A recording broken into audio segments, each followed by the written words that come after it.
Yora cash, wagura inka, wagura inzu, wagura imodoka. Yora cash, kurya itanu, wahinduka miliyoneri. Yora cash, yora, hey. Yora cash, yora, hey. Yora cash, warya isi, warya cash, wowe kome, zukine. Airtel, Tigo, umuryango mugari.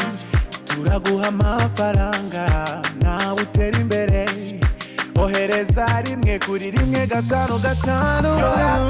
Wagura inka, wagura inzu, wagura imodoka. Yora cash, kurya itanu, wahinduka miliyoneri. Yora cash. Mama urishimye kubera ibifaranga byose yoye? Ndishimye cyane. Mbere yuko uyora wari ufite andi mafaranga ngahe? 250. Hano turi ni ku isoko rya Rubavu, tukaba twaje guhemba abanyamahirwe babasha gutsindira amafaranga muri Yora Cash. Uyu turiho yitwa Mukeshimana Claire, akaba abashije gutsindira akayabo k'ibihumbi bigera kuri 400 na kimwe n'amafaranga 500. Mukeshimana Claire, ukimara gutombora bakiguhamagara kutombaye amafaranga, wumvise umeze ute muri wowe? Numvise nishimye cyane. Aya mafaranga ubashije kubona umushinga ugiye kuyabyazamo cyangwa umushinga ugiye kuyakuramo uzakubyara inyungu nuwuhe? Mfite ibikorwa byinshi, nari mfite igikorwa cy'ubwubatsi, urumva agiye kunyunganira. Agiye kukunganira mu bwubatsi. Ni iki wabwira abateza amatwi televiziyo Rwanda kuri babantu bajya bavuga ngo nyaboneka amafaranga bashyiramo abakozi babo cyangwa se barayirira bo ubwabo cyangwa bakazana abavandimwe babo?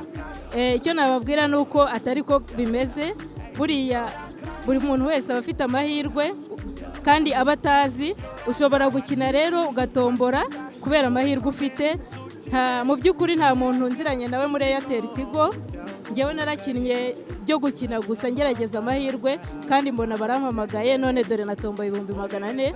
Urumva ni amafaranga menshi. Wakoresheje amafaranga angahe kugira ngo ubashe gutsindira aya mafaranga? Nakoresheje amafaranga 300. Amafaranga 300 yonyine. Ni iki wavuga kuri Airtel Tigo mu gihe bamaze kwihuza?